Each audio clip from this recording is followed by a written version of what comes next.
Boa tarde, meninos e meninas. Tudo bom com vocês? Sejam bem-vindos a mais uma semana, a mais uma aula de português. Vocês estão bem?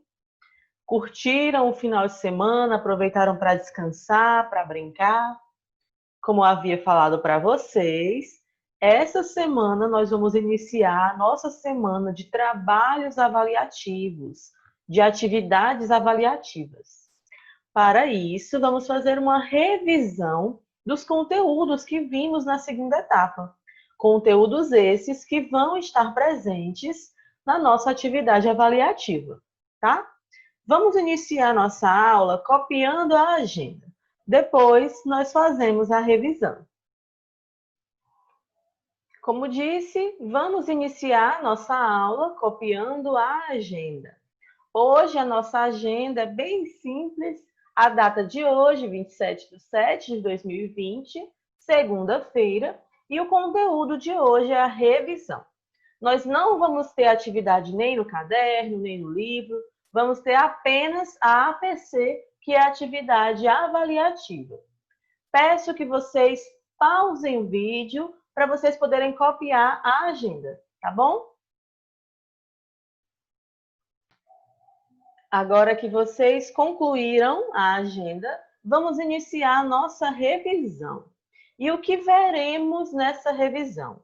Quais são os conteúdos escolhidos como mais importantes de todos aqueles que nós vimos na segunda etapa?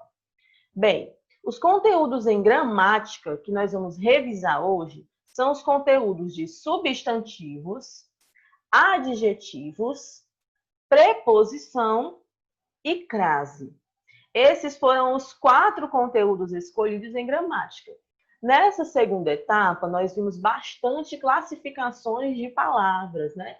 O que são substantivos, o que são adjetivos, preposições, pronomes, mas esses 4 são os mais importantes que vão estar na nossa atividade avaliativa. Por isso, vamos revisá-los. E também, na parte de ortografia, vimos vários conteúdos, mas escolhemos um como o mais importante, que é o ão com tio ou ã com m. Vamos começar a nossa revisão por substantivos. E os substantivos são aquelas palavras que dão nome a todos os seres que existem, ou no nosso imaginário, ou na vida real. E os substantivos, eles são classificados. Eles podem ser classificados em substantivos comuns ou próprios, substantivos concretos ou abstratos, substantivos simples ou composto, substantivos primitivos ou derivados e também os substantivos coletivos. Vamos rever o que é cada um desses. Vamos começar pelos comuns ou próprios. Os substantivos comuns são aqueles que dão nome a qualquer elemento de uma espécie. Exemplo, cidade, menina, homem, cachorro. Então, são aqueles nomes comuns a qualquer ser. E os substantivos próprios já são aqueles que dão nome aos seres de maneira particular. Ou seja, aquele nome pertence apenas àquele ser, aquela pessoa, aquele determinado lugar. Exemplo, Raquel, Brasil, São Francisco. Então, esses são exemplos de substantivos próprios. Lembrando que os substantivos próprios devem iniciar-se com letra maiúscula. Os comuns só se iniciam com letra maiúscula se for no início da frase. Agora vamos para os substantivos concretos ou abstratos. Os substantivos concretos são aqueles que designam o ser que existe independentemente de outros seres. Então, os concretos são aqueles que você consegue entender que ele existe sem precisar estar em outro ser. Mas podem ser seres do nosso imaginário. Antigamente, costumava-se dizer que o concreto é aquele que a gente pode pegar. Sim, a gente pode levar em conta esse pensamento, que o concreto é aquele que a gente pode pegar. Por exemplo, eu falo caneta, eu consigo pegar na caneta, ela está aqui, ela é concreta. Porém, seres como fada, saci, sereia, são seres que você não consegue pegar, mas eles também estão dentro do concreto. Por quê? Porque eles não dependem de outros seres para existir. Quando você vai ler uma história, a fada ela existe por si só. Ela não está em outro ser. Então, exemplos de concretos: homem, mulher, Brasil, sereia, fada, saci. E os abstratos já são aqueles que necessitam estar em outro ser para existir. Por exemplo, beleza, riqueza, amor. A beleza, ela precisa estar em algo, estar em alguém. Ela por si só não existe. Então, a mesma forma a riqueza, o amor. Então, esses são os abstratos. A gente chama que é aqueles que a gente não pode tocar. Vamos agora para os simples ou compostos. Os simples são aqueles que são formados por um único elemento, ou seja, por uma única palavra. Exemplo: chuva, sol, flor. Os compostos já são aqueles que são formados por mais de um elemento. São formados pela união de duas ou mais palavras. Exemplo: guarda-chuva, girassol, beija-flor. No caso dos compostos, pode haver o hífen para unir as duas palavras, como é o caso de guarda-chuva ou beija-flor, mas pode não haver, como é o caso de girassol. É as palavras gira e sol juntas. Então, se são formadas por duas palavras que já existem, ela se torna uma palavra só, substantivo composto. O simples já é aquele que é formado por apenas uma palavra. Vamos para os substantivos primitivos ou derivados. Os primitivos são aqueles que não derivam de uma outra palavra da língua portuguesa. Exemplo: limão, menino. São aquelas palavras primitivas, aquelas primeiras palavras. Elas não vêm de uma outra palavra que já existe. Os derivados já são aqueles que derivam de uma outra palavra da língua portuguesa. Exemplo: limoeiro, meninada. A diferença entre o derivado e o composto. O composto é formado por duas palavras que já existem. O derivado é formado pela derivação de uma palavra. Essa palavra vai derivar acrescentando um sufixo ou um prefixo. Um prefixo é um pedacinho antes da palavra e um sufixo é um pedacinho depois da palavra.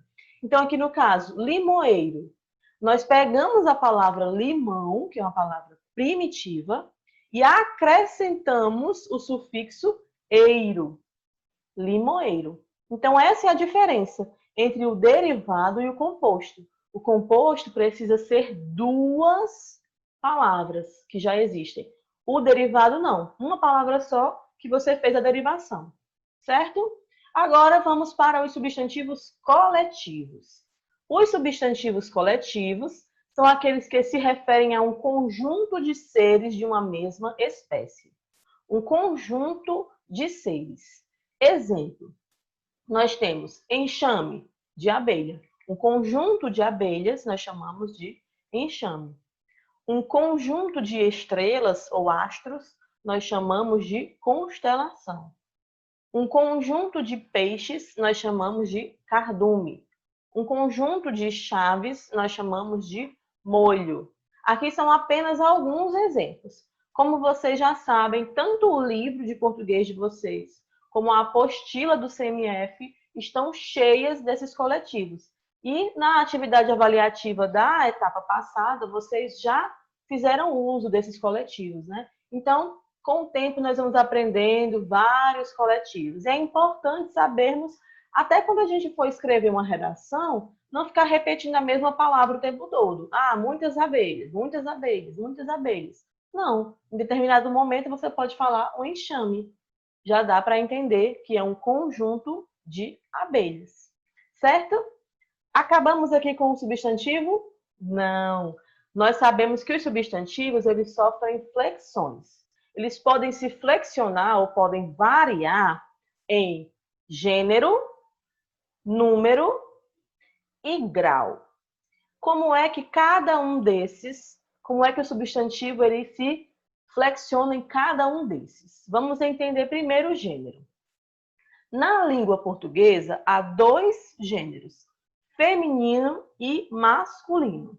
O gênero masculino é aquele que pode vir precedido de um artigo o, os, ou uns. Então, um substantivo do gênero masculino, ele é precedido pelo artigo o, os, uns ou um. Exemplo: o menino, os marujos, um homem, uns macacos. Todos esses são exemplos de substantivos do gênero masculino. Temos também no gênero feminino. O gênero feminino já são aqueles que podem vir precedidos do artigo a, as, uma e umas. Exemplos: a gatinha, as garotas, uma senhora, umas vendedoras.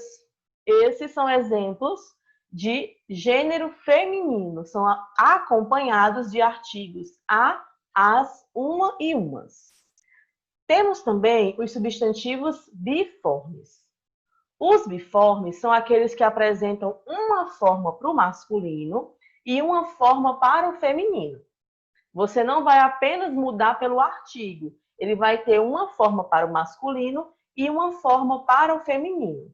Exemplo: ator, masculino; atriz, feminino; poeta, masculino; poetisa, feminino. Temos também os substantivos heterônimos. Os heterônimos são aqueles substantivos que, para designar se é feminino ou masculino, apresentam um radical totalmente diferente, ou seja, é uma palavra totalmente diferente. Nós vimos agora, por exemplo, ator e atriz. Eles começam do mesmo jeito. Aqui nos heterônimos, não. Exemplo: bode, cabra. Uma palavra não tem nada a ver com a outra. Outro exemplo bem conhecido: homem, mulher. A palavra não tem nada a ver com a outra. Então, elas têm radicais totalmente diferentes. Temos também os substantivos uniformes. Os uniformes são aqueles que apresentam uma única forma para designar os dois gêneros. Exemplo: nós temos os epicenos, os sobrecomuns e os comuns de dois gêneros. Então, esses substantivos, eles vão variar, às vezes com um artigo, ou às vezes com o auxílio de uma outra palavra, e às vezes a gente só vai saber se é masculino ou feminino pelo contexto. Vamos começar pelos epicenos. Os epicenos são aqueles que a gente usa para designar animais. A gente apenas acrescenta a palavra macho ou fêmea para designar se ele é macho ou se ele é fêmea. Exemplo: jacaré macho, jacaré fêmea. A palavra jacaré, o substantivo jacaré, não muda. Nós vamos saber se é masculino ou feminino utilizando a palavra macho ou a palavra fêmea. Outro exemplo: borboleta macho, borboleta fêmea. A mesma coisa. Utilizamos a palavra macho ou fêmea ao lado do substantivo para saber se ele é masculino ou feminino. Agora, os sobrecomuns. Os sobrecomuns são aqueles que apresentam a mesma forma para o feminino e para o masculino, podendo ser identificado pelo contexto. Vamos ver aqui os exemplos. A pessoa, a vítima. Quando nós falamos a pessoa, você não consegue identificar nem pelo artigo e nem pelo substantivo se é masculino ou feminino. Você vai identificar pelo contexto. Como assim? Na frase. Por exemplo, se eu digo: a pessoa foi ao barbeiro fazer o bigode e a barba. Você já imagina que é masculino, né? Agora, se eu disser: a pessoa foi ao shopping comprar bolsas, maquiagens, fazer as unhas, você imagina que é feminino. Então, você vai saber pelo contexto. Temos outro exemplo, a criança. Da mesma forma, a criança pode ser masculino ou feminino. Vamos saber pelo contexto se aquela criança é um menino ou se aquela criança é uma menina. Vamos saber pela aplicação na frase, né? Eu dei alguns exemplos genéricos de frase, até porque um homem pode sair para comprar roupas e bolsas no shopping também, mas eu estou dando apenas um exemplo, tá? Para vocês entenderem que é pelo contexto que a gente vai saber se é masculino ou feminino, tá bom? Agora vamos falar sobre os comuns de dois gêneros. Esses são aqueles que possuem a mesma forma para o masculino e para o feminino, sendo diferenciado apenas pelo artigo, ou pelo pronome, ou pelo adjetivo que vai acompanhá-lo. A diferença entre esse e o que a gente acabou de ver é que o artigo varia. Por exemplo, o estudante, a estudante. Aqui eu sei, o estudante é um rapaz, é um menino, é um homem. A estudante já é no feminino. Aqui nós podemos saber pelo artigo ou pelo pronome, quando eu falar assim, ela era uma estudante. Aí você vai identificar que era uma do gênero feminino. Se eu disser, ele era um estudante, você vai identificar que é do gênero masculino. Então aqui o pronome, o adjetivo e o artigo vão variar. Assim nós vamos saber se ele é masculino ou feminino. Por isso que dizemos que é comum de dois gêneros, porque você pode utilizar nos dois gêneros, tanto no feminino como no masculino. Agora vamos falar sobre o número. Vimos que o substantivo varia em gênero, feminino ou masculino, tendo várias formas para isso. E agora ele também pode variar em número. Em número quer dizer que ele pode ser singular ou plural.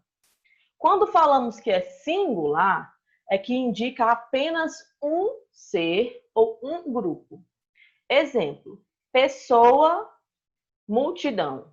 Apenas uma multidão, apenas uma pessoa. Está no singular. E quando falamos de plural, se refere a dois ou mais seres ou dois ou mais grupos. Exemplo, pessoas e multidões. Aqui estão no plural. Então, o número pode ser singular ou plural. E grau. Temos o grau, que pode ocorrer, né? A variação no tamanho. O grau tem relação com o tamanho, que pode ser grau normal, que é aquele que indica o tamanho considerado normal. Exemplo, casa. Pode ser um grau aumentativo, que é aquele que indica o tamanho aumentado. Nós temos o analítico, que ele vai ser acompanhado de uma palavra que indica, de um adjetivo que indica grandeza, por exemplo, casa grande.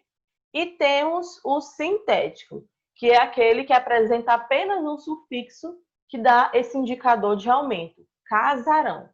Então, o grau aumentativo, ele pode ser aumentativo analítico, é aquele que você vai usar outra palavra para indicar que ele aumentou, casa grande, ou ele pode ser sintético, onde você vai usar um sufixo, ou seja, um pedacinho no final, que vai indicar que aquele ali é maior. Aqui o exemplo, casarão, né? Foi aumentado. E é aqui onde entra o que a gente viu lá na frente sobre os derivados. Aqui a palavra casarão, ela deriva da palavra casa. E ela faz essa derivação usando esse sufixo que indica aumento. Esse ão no final, esse arão no final, né? Então, esse é o grau aumentativo. Ele pode ser analítico, usando outra palavra para indicar que aumentou, que é maior, ou sintético, que ele usa apenas uma palavra. Exemplo, casarão. O diminutivo é da mesma forma, só que no diminutivo ele vai indicar a diminuição do tamanho. Ele também pode ser analítico, que é aquele que acompanha um adjetivo para indicar que diminuiu, para indicar pequenez. Exemplo, casa pequena. Ou ele pode ser sintético, que é aquele que nós acrescentamos um sufixo de diminuição. Exemplo, casinha. Novamente, casinha é um exemplo de substantivo derivado. Derivou da palavra casa. Casinha. Nós acrescentamos o inha no final como sufixo e agora nós indicamos que ela é uma casa pequena. Está no grau diminutivo. São muitas informações sobre substantivo, né? O substantivo é um assunto bem amplo. Mas nessa revisão deu para a gente reativar nossa mente os pontos principais sobre os tipos de substantivo e a flexão do substantivo, certo? Lembrando a flexão, número, gênero e grau. Gênero, masculino ou feminino, número, singular ou plural, e grau, aumentativo, diminutivo ou normal. Certo? Vamos passar para o próximo assunto? Vamos agora falar sobre os adjetivos. Que classe de palavras são os adjetivos? Os adjetivos são aquelas palavras que qualificam o substantivo, trazendo a eles características. Como, por exemplo, o jovem que passou aqui é bonito. Esse bonito é uma característica, é uma qualidade do jovem. Então, ele é um adjetivo. Outro exemplo, foi rápida a saída do cinema. Aqui, a palavra rápida qualifica, caracteriza o substantivo saída. Então, ele é um adjetivo. Mais um exemplo, Maria é inteligente. Inteligente é uma característica da Maria, então também é um adjetivo. Então, os adjetivos são essas palavras que nós usamos para dar características aos substantivos, para caracterizar, qualificar os substantivos. Pode ser com respeito a aparências físicas, dizer que é alto, baixo, magro, gordo. Pode ser com respeito a características da personalidade de forma positiva, dizer que é bonito, dizer que é inteligente, dizer que é especial, que é amável. E também qualidades como dizer que é mal ou que é má, dizer que é preguiçoso, que é desleixado. Então, todas essas características que qualificam os seres, que qualificam os substantivos, são chamadas de adjetivos. E além dos adjetivos, nós temos a locução adjetiva. A locução adjetiva é uma expressão que tem o mesmo valor que um adjetivo. Então, são duas ou mais palavras que têm a mesma função que o adjetivo. Qual é a função do adjetivo? Caracterizar, qualificar o substantivo. Vamos ver nos exemplos a locução adjetiva. Pesquisa de confiança. De confiança é uma locução adjetiva. Quando usamos a expressão de confiança, queremos dizer que a pesquisa é confiável. Confiável é o adjetivo. Então, a locução adjetiva é essa expressão que vai ter o mesmo valor, o mesmo sentido que o adjetivo. Aqui é um exemplo de confiança, mas tem outros, muitos exemplos. Por exemplo, amor de mãe, amor materno, certo? Pessoa da terra, pessoa terráquea, terrestre, depende do caso, né? Então, esses são exemplos de locuções adjetivas. Vamos passar agora para a preposição. Já vimos substantivos, que são os nomes dos seres. Vimos os adjetivos, que são aqueles que qualificam os seres, ou seja, dão características aos seres. E agora vamos às preposições. As preposições, elas são aquelas palavras invariáveis que servem em geral para ligar uma palavra à outra. Vamos ver os exemplos de preposição. A, após, com, de, em, para, perante, sem, sobre, ante, até, contra, desde, entre, per, por, sob, trás. Então, são essas palavrinhas que nós, em geral, usamos no meio das frases para unir uma palavra a outra palavra.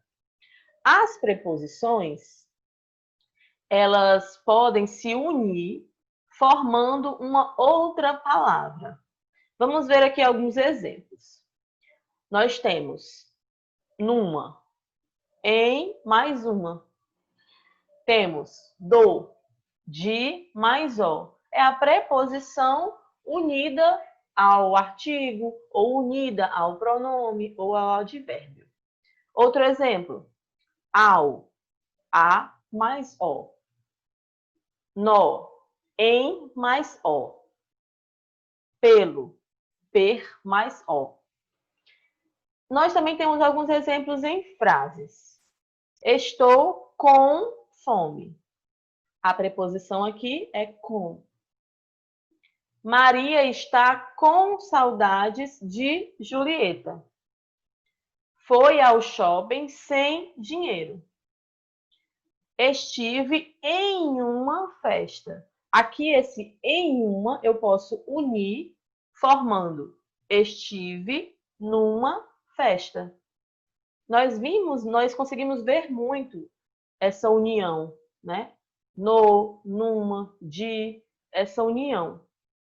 Ok? Vamos passar agora para a crase. Vimos substantivo, adjetivo, preposição e agora vamos finalizar com crase. A crase, ela é a união de duas vogais A. A mais A dá crase. Esse A pode ser um A de artigo e um A de preposição. Pode ser um A de artigo e um A, por exemplo, da palavra aquele. O crase não é o acento. Esse acento é chamado de acento grave. Nós temos aqui o exemplo. Aqui é a crase. A crase é todo esse A com acento. O acentinho se chama de acento grave. E ocorre justamente como eu falei, quando a preposição a se junta ao artigo a ou as, ou quando a preposição a vai se juntar aos pronomes demonstrativos aquele, aquela, aquilo. Aí nós temos os dois as que somados dá a crase. Vamos ver os exemplos.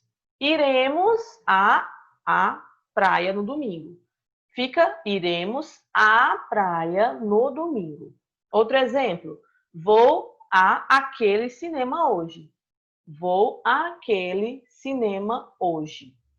Então, vimos que a soma das duas vogais A formam assim a crase. Uma dica sobre o uso da crase. Quando você vai a algum lugar e volta daquele lugar, você usa a crase. Quando você vai a algum lugar e volta de algum lugar, você não usa a frase. Como é isso? Vamos entender. Quando eu digo assim, vou à cozinha. Quando eu vou à cozinha, eu volto da cozinha. Se eu volto da cozinha, quando eu vou escrever a frase vou à cozinha, eu uso a crase. Então, por isso que aqui tem essa frase para a gente memorizar. Volto da, crase a. Vou a e volto de, crase por quê? Ou crase para quê? Então, se você vai a algum lugar e volta daquele lugar, você usa a crase. Dei o exemplo agora, né? Vou à cozinha. Quando eu vou à cozinha e eu vou voltar, eu volto da cozinha. Se eu volto da, eu vou colocar a crase no vou à cozinha. Vamos ver aqui exemplos. Ó. Por exemplo, venho da Espanha. Se eu venho da, quando eu vou à Espanha, utilizando a crase. Agora, se eu venho de Natal, da cidade de Natal, quando eu vou a sem a crase. Então, para a gente memorizar, vou a e volto da, crase a, ou seja, você coloca a crase. Vou a e volto de, crase para quê? Então, você não usa a crase. Essa é apenas uma dica do uso da crase. Agora, quando não usar a crase, nós não devemos usar a crase antes de pronomes pessoais e de tratamento. Vamos ver aqui os exemplos.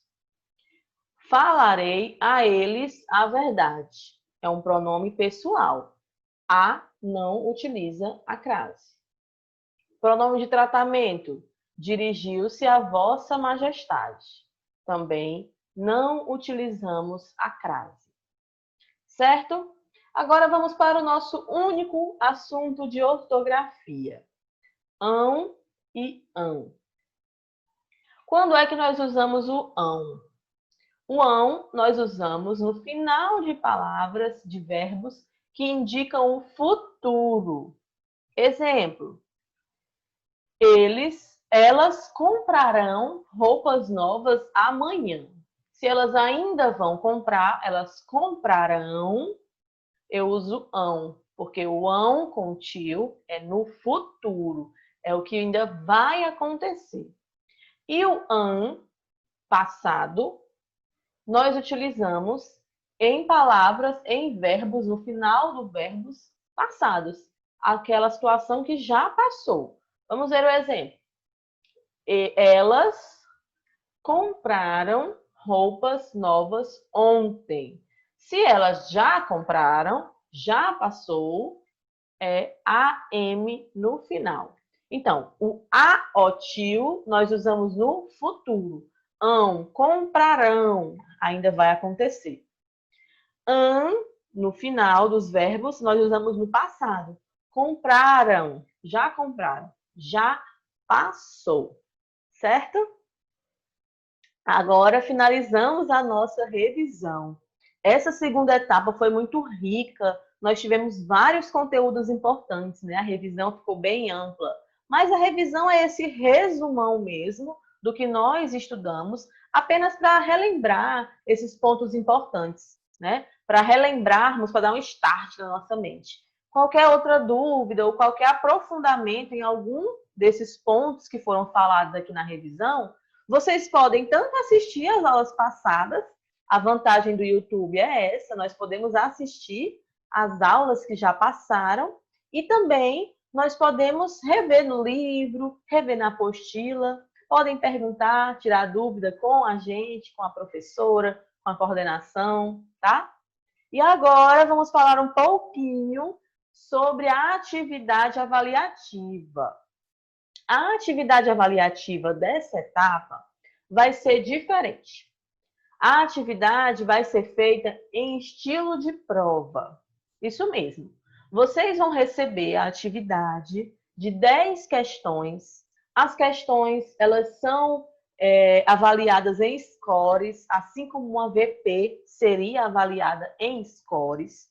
E vocês vão poder retirar a prova, retirar a atividade avaliativa na escola, pegar uma cópia na escola e levar para casa, ou, se vocês preferirem, vocês vão receber o arquivo em PDF e vocês podem imprimir em casa, na casa de um vizinho, numa lan house, onde você achar melhor, certo? Então, a atividade vai ser assim, 10 questões e ela parece uma provinha. Eu estou aqui com a minha no meu celular e vamos falar um pouquinho sobre ela, tá?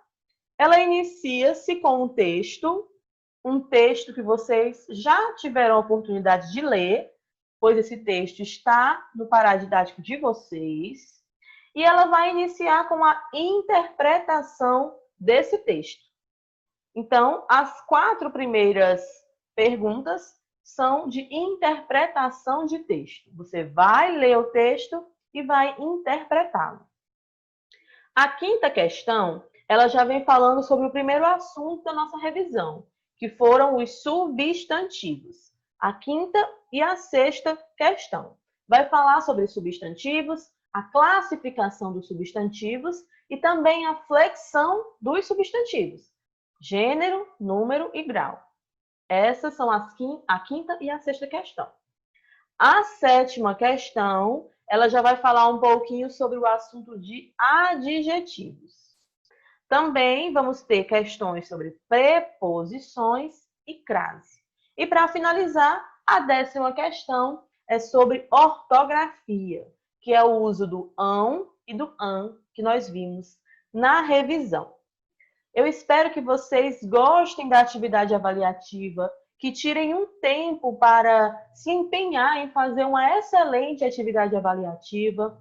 Dessa vez, vocês não vão precisar copiar as questões, porque vocês já vão receber ela no formato de prova, apenas para responder. Então, caprichem, pesquisem. É a oportunidade que vocês têm de fazer uma prova pesquisada, né? Pesquisem. Não deixem questões em branco. Se tiver alguma dúvida, pesquisa nas aulas anteriores, pesquisa no livro, na apostila, fala com a professora, mas não deixem questões em branco e tentem tirar um 10, né, pessoal? Esse é o momento da gente tirar, de vocês conseguirem tirar excelentes notas, tá? Outro lembrete é, não deixem para fazer de última hora. Vocês vão ter uma data para entregar, que vai ser no mês de agosto, e essa data limite de entrega, né, são 2 dias que vocês vão ter para ir entregar na escola, não deixem para fazer no dia anterior. E eu vou dizer por quê. Por vários motivos, né? Mas o primeiro, todos os dias você vai receber uma atividade avaliativa. Hoje, segunda, você tem a de português e redação. Então, você tem 2 atividades avaliativas para hoje. Amanhã, você já vai receber outra. Quarta-feira, outra. Então, esforcem-se em fazer hoje a de hoje, amanhã a de amanhã. Se tiver alguma questão que você vai precisar fazer depois, tudo bem, mas não deixem para fazer tudo de última hora. Quando a gente deixa para fazer as coisas de última hora, acaba que não fica tão bom, não fica excelente como ficaria se tivéssemos feito com antecedência, tá bom? Então, preparem-se para fazer logo as atividades. Qualquer dúvida, estamos aqui para tirar essas dúvidas de vocês, a coordenação, as professoras, estamos aqui à disposição. Desejo a todos vocês uma excelente semana de atividades avaliativas, que vocês possam, assim, aproveitar a oportunidade para aprofundar os estudos, para tirar excelentes notas, tá? E nos vemos na nossa próxima aula, na nossa próxima oportunidade. Espero que vocês tenham uma excelente semana. Tchau, pessoal!